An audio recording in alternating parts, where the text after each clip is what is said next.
Thank you for tuning in. My name's Kathryn von Treuer and I'm the Executive Director of the Cairnmillar Institute. I was recently asked to talk and provide a presentation on education in psychology. When I was thinking about what to present though, always when I'm thinking about teaching and teaching practice, I think about being a student and what it's like from the student perspective. Because of course, being a student and teaching, those two activities, they come together and you can't separate them. But I started going a little bit way back and started thinking about when I actually commenced my psychology program. And I wanted to share some of my reflections over the years about psychology. And I guess my journey and my reflections started back in the late 1980s when I commenced my undergraduate psychology degree. There was a small group of 250 students and we were sitting in the lecture, and I remember my first lecture like it was yesterday. And we had the lecturer came in and she said, "Congratulations, welcome to psychology. Well done with being part of this group. There's 250 of you in the room and I'm just letting you know that only 10% of you will be offered a place in honours year." And everybody wanted to get into honours year. So already we could look beside us and start sizing up the competition. I was part of a small handful of about 6 mature age students. We connected quite a lot. We spent a lot of time in the library together. Lecturers got to know us quite well. We had the same lecturer often every year that would be taking us for a subject or a unit of study, and they would get to know us quite well, particularly if you did need to hand in an assignment extension form every now and again. They would get to know us a little bit better. It was quite a different sort of unique feeling, I guess, but that underlying competitiveness was always there. And I remember when we had an assignment set, we would have to spend at least 2 days in the library to collect all our references to do our reading. And we're always very competitive that we got the best references because that would inform a better essay compared to our colleagues.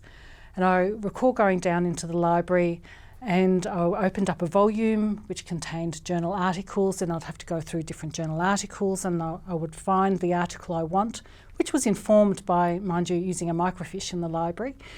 But I remember one time the librarian had actually photocopied a sheet where a student had actually ripped out that article so other students couldn't access it. And she taped in the sheets where she'd photocopied from another university. And her comment was that, "I wish the psychology students would stop being so competitive. Please do not take this journal article out of this journal." So it really reinforced a scene, I guess, of where there was quite a lot of underlying competitiveness between students. But being a student back then is perhaps different to now too. Like my experience of this small classroom is different to now, where we have much larger cohorts of students. Indeed, some universities have, thousands in their undergraduate program at any one time. It's different. So I'm not making a call that it's bad or worse, it is just different. And haven't we as educators had to adapt, and beautifully as we've done so, to be able to meet the needs of changing rules around university and entrance as well. But being a student's different too, because where we had opportunity to connect with people, we often find also that students can sometimes be in quite isolation as well, and isolation from each other in the work that they're doing. And I wondered often if the student experience was different, which led to conversations I've had with people. And I remember someone citing someone else's analogy, talking about teaching and saying how education is quite different now. They talked about students several years ago looked at education like a gym membership. It was analogous to a gym membership where they would, whatever they put into that gym membership is what they got out of it. So the harder they studied, the more they got out of it study-wise. And what they said was that it changed now, it was different, particularly perhaps with more full fee paying places emerging, where students now approach in their belief was that it was more like purchasing a designer pair of jeans, where they purchase a pair of jeans, they expect it to look a particular way, they expect it to last a particular way. They expect it to either the dye run out or not run out, depending on the designer jeans and the purpose. And then when it doesn't fit those needs, then they complain. And student complaints, I dare say, over time has also increased. And and having seen these student complaints often about marking. And it's okay for students to complain too, because hopefully it helps greater understanding both from the teacher and the student point of view about the marking. But sometimes the negotiations about wanting to get higher marks and stronger marks can continue on, and at times sometimes the lawyers come in. So I guess universities have become a little bit risk averse. And certainly when we're taking postgraduate programs, it becomes really important that we're always communicating and talking about the regulatory requirements that we have when we educate people. So therefore evidence becomes really important, and evidence in our teaching and student development and their levels of competency become important. Another point, or another tension that I would like to raise too, that I've heard people talk about, is how, and I guess it's a tension between educators and students, where educators tend to be much more process oriented and students may at times tend to be more outcome oriented. So while as educators we're looking at what students need to learn, we're setting objectives, we think about what assessments we can do to test against those objectives, we put a lot of time into the constructive alignment of our programs. But from the student point of view, when they get through the journey of their course, they want to tick a box, they want the mark that they need, and they are more outcome focused.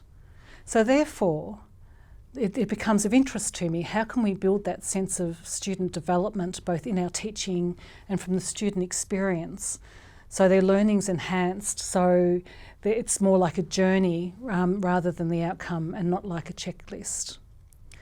So for that reason I've been involved in several villages. And there's several villages I want to talk about today. So these villages include talking about identifying competencies, because we need to know what we're testing for and testing against to know whether a student is competent. The assessment is important, it's informed by competencies, but I'm going to talk about another village that got together to try and enhance students' understanding around development, not just assessment. And then the third village is an example of where collaboration overtook competitiveness and together a really good student outcome was achieved. So the first village I want to talk about is this village here on the screen where we've got subject matter experts. And we came together initially for the reason of we wanted to determine organisational psychology competencies. And we have a group here of academics. We also have professionals here, they're organisational psychology professionals, and they, as part of their work life, Dr. Nick Reynolds and Elizabeth Allworth develop competency models for people. We also have placement practitioners here. They were involved in the first part of this work that we did, and what we actually came to was a point that we didn't begin with. So we started with the idea of determining psychology competencies. So that was back in 2012 when we had to respond to 3 different competency lists from APAC, the Psych Board, as well as from the APS, or the Australian Psychological Society. Now I'm glad to report that they are more merging and aligning between those different agencies. However, when we got together, they weren't actually written as competencies, they were more like domain areas of practice. So we thought we'd take the initiative and I would bring these people together in a room and see if we can determine the organisational psychology competencies. But we soon realised that we couldn't do that until we actually knew what a generalist psychology was. So our question became, what is a psychologist? So we employed a Delphi technique. So we kept on asking this question, what is a psychologist? And we came together with fields and areas that restricted and put together and built what we believed a psychologist was. We decided that the scientist practitioner process was the most important part of being a psychologist, which is a dynamic, and you can see through by the arrow the scientist practitioner process. It's almost like a latent term. So what informs that scientist practitioner process is of course what we do. And the first competency was determining the client needs. So to do that we need to scope out and assess the client needs. We gather information to find out and be sure what we know, what's required, and some form of service contracting is usually part of that. So that became part of what we determined was competency 1. The second competency is around designing evidence-based interventions. So at this point we're also generating alternative options. So we want to gather our evidence, of course, again and determine what evidence-based interventions inform us for this information or knowledge gap or illness or disorder that the person has, in terms of how we're going to help them best of all. We might start evaluating those options and comparing, in the context of this person's life, what is the better way to move. And then we select or develop appropriate interventions, and then we might start thinking about how we'll know whether this intervention has been successful as well. So that was the second competency. The third competency is part of the scientist practitioner process, is around implementing the interventions. So here we want to execute the intervention. So we actually put into practice what the intervention is that we came to, that we thought was the best solution. We start interpreting the results as we're going, and we're taking into context the person and their circumstances as well. So at this stage we will also probably start communicating results in terms of monitoring and seeing how that client's going and assisting their decision making and their planning. So the fourth competency, this one's around evaluating the outcomes. So at this stage we may be evaluating the individual outcomes, or it might be an organisational outcome. What did we expect? What are we indeed seeing? And we might make recommendations for modifications of that intervention, or looking at the success of that intervention or not. So taken together, these four competencies, you can imagine them as sort of vertical pillars all in a row. And then between that, you'll see now on this model here that we actually have two-headed arrows that combine all those vertical pillars, because in reality, people move in between pillars. They might take one step forward and then they might take one step back. You might start an intervention and it's not working, so you rethink what's another option. You might have more information on the context and might change that intervention. And so it's a dynamic process moving through that. But all the time you're informed by evidence, you're informed by what you're observing and things that you see, and through your general assessment of the client.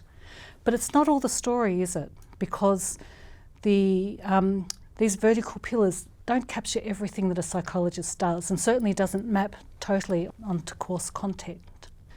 Because we have two meta-competencies. And the first meta-competency is about practicing professionally and ethically. So this you can see, of course, mapped onto our ethics programs that we have embedded in our coursework. And what this competency is about, it's about practicing within the legislative frameworks and also regulatory frameworks as well. It's about practicing according to professional standards and within the code of ethics that's expected. And we also have to select and develop the appropriate practices and continuous improvement, our peer review, everything that we do in terms of improving our practice fits under this competency. But there's a second competency. And the second meta-competency is about communicating and collaborating effectively. And these are conceptualised as meta-competencies because they exist across all the other competencies and are active all of the time. So we are always communicating and collaborating effectively. And what comprises of this competency is establishing and maintaining constructive working relationships that might be with the client, but it could also be with your peers. So this is where interprofessional collaboration would also be conceptualised and be part of this competency. Communicating effectively across cultures and across the lifespan is also really important with groups and with different professions. So these two meta-competencies are also very important and part of the practice of psychology. So taken together, we actually constructed a model of psychology practice. It's beyond lists and beyond competency lists, and it actually shows how the competencies meld together to pick up and reflect authentically, as closely as we can, what the actual psychology practice is. So in our mind, this is what a psychologist is. It is this competency model, and does certainly aim to reflect true practice. So where this model landed, I guess, was something that we believe authentically shows what a psychologist does in practice. So theoretically it is helpful. For educators, it's useful because you can look at this model, and I would indeed show students this model, particularly when I was giving them feedback. If I dare have to come to a point where I'm mentioning the F word, we know that's a fail word, where we can more specifically pinpoint where the problems are. And I know in my own work with students, when there were problems, mostly it was with those meta-competencies around communicating and practicing professionally, because these are very new skills at the level to what we demand. We know we have bright students and they can often complete the unit coursework, but this is putting it together in a realistic way. And the other beauty, I think, of this model is just the coherence of it, to describe it to students and say, this is what we aim to teach you, this is what we aim for you to be. And then with this model, I remember in one of our subsequent focus groups, we had a student there and she said, "Oh my gosh, Kathryn, like this makes total sense to me. I've understood and performed well in all of my units, but I didn't really understand how these all fit together and they put together." And so the coherence of what she's been learning and putting together makes sense. So thereby really reinforcing, I guess, some of the utility of this model moving forward. Just to close the story, we did actually develop the competencies of the organisational psychologists that sit on top of this general model. We also have the knowledge, skills and abilities mapped out with most of these vertical pillars and horizontal pillars that you saw in terms of competencies. So another village that I've had the pleasure of working with was brought together to examine whether we can teach student development better than what we are.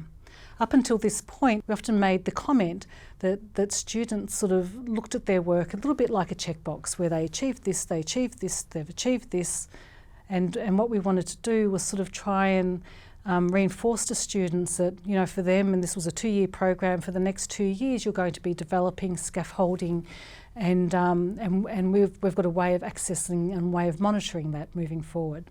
So Vanessa Sturry from Deakin University thought of this process and initiated it. I was lucky enough to be part of the research team. So she developed what's called the Postgraduate Development Assessment Centre, but let's just talk about it in terms of the Development Centre. So the Development Centre comprises of many smaller little villages. So they would comprise of students that they were at the centre of this process, but we also needed to have other teachers and lecturers involved in this process, because the Development Centre takes quite a few lecturers and raters to be able to observe how students are going. We'd also have to engage with the school and get their agreement to enact the Development Centre, and we'd also engage with the alumni and the workplace as well, because the alumni would often come in and help and be part of this process. So Vanessa would teach them about assessment centres and development centres, and so the workplaces would release people to learn these new skills, learn this extra capability, and then they can take it back to the workplace. But then for no cost they would come and participate in the Development Assessment Centre. And that way it was a nice demonstration of collaborative practice to students as well, how to get things done at no cost or low cost. So the activities might include presentations, it might include interviews, group exercises, in-tray exercises, psychometric testing, and there can also be a social side as well to an assessment centre, and see how people function socially. So the process starts off by selecting the competencies that are going to be measured. You select the activities that might be varied. Then you establish a matrix where you're looking at what competencies you're measuring and then what activities, and then you're just checking, making sure that all the activities capture what you're wanting to in those competencies.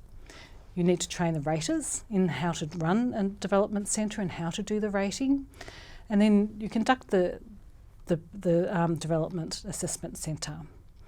And from there, the raters have an integration day, and then students receive a 1.5 hour feedback from one of the raters, and also an individualised, tailored learning plan that they then take for them on their student journey for the next 2 years, where they can monitor and see how their learning has progressed in that time. The first stage is developing that matrix and making sure this is what the matrix looks like, in terms of making sure that all the competencies are covered, and the strength of the different assessments that we use to measure against those competencies. And then take that student on the journey.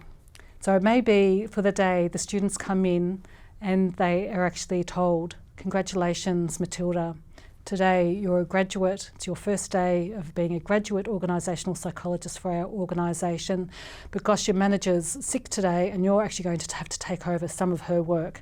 So therefore, here's a list of things that she was going to do.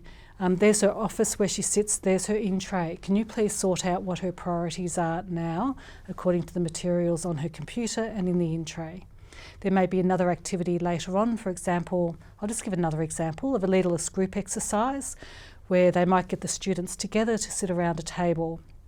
They have a position description and they all have several CVs, all the same CVs. They get to read them and then debate about who they think should be shortlisted. And that way they get to observe other competencies regarding communication and collaboration and among other things. So the Development Assessment Centre, of course, for the students has many achievements, the main one being that they have that individualised learning plan that they take for them over the next 2 years. They are therefore able to very clearly articulate to industry people in terms of what it is that they need to learn, so they can go through placement, getting the most out of their placement, being able to articulate what they need and make sure that they're on track with filling these practice gaps. The whole process also increases the capability and capacity building of the whole community by learning and teaching these new skills around assessment centres and development centres, which is really great itself. And I think being part of this process, you can see the students develop as a lecturer over those 2 years and really monitor their program. So we're bringing some of the development back into their learning, not just merely being around assessment and the tick box. So the third village that I wanted to talk about today is where myself, along with I was at Deakin University at the time, but I was talking to 2 other course coordinators from both Macquarie University and also from University of New South Wales.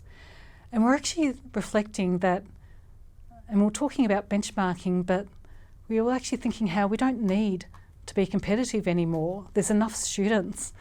Why don't we actually start talking more explicitly about our courses and coursework that we do? So we actually looked at a couple of units where there's not a lot of room to move in the curriculum. We looked at ethics, we looked at assessment, and we just shared our assessment, our assignments. We shared our course content, and we talked about what we're going to use and what we weren't going to use, what we think the strengths are of those assessments and the content. And I guess, this is a very short story, but I guess at the end of the day, it meant that when I was teaching ethics the following year to my Deakin students, I could say, do you know what? You're actually not learning what I'm teaching you here from Deakin, but it's also informed from the best from, University of New South Wales and Macquarie University as well. Again, another example of collaboration between universities in order to enhance student learning, and which from my point of view was very satisfying, and the students looked very happy with the outcome and knowing that as well. So taken together, I guess these 3 sort of stories have all worked to enhance student learning, being able to monitor their development, which means at the end of a course program we can truly put our hands on our heart and say, yes, this student is competent. We know and we've watched their progress over these 2 years. And being able to also know that what we're teaching them is not just the best that we can do, but the best from what other universities and people can bring in too. So we've got many brains trusts in the room that can add information to that. So to that end, I think the students are the winners here. The educators are also the winners here as well, and the community more broadly. But one of my reflections that I didn't talk about earlier was also, what's the motivation to innovate and teach well? And I guess a part of that is that what we're actually doing and being is socially entrepreneurial. We're doing something where we don't necessarily get a lot of accolades. It's great if it can be published and the work turn into scholarship and things, but knowing that we're teaching well and teaching to the best of our capability is a real social entrepreneurship activity to do. My research colleagues often get They get rewarded for collaborating and working with other research groups, but it's something that we don't talk enough about in psychology education, and we need to, as students learn and develop further. So just in closing, I'll just say that here are just some sample references where this work has turned into publications, and I really thank you all for your time, and I thank you very much for listening to this presentation. Thank you.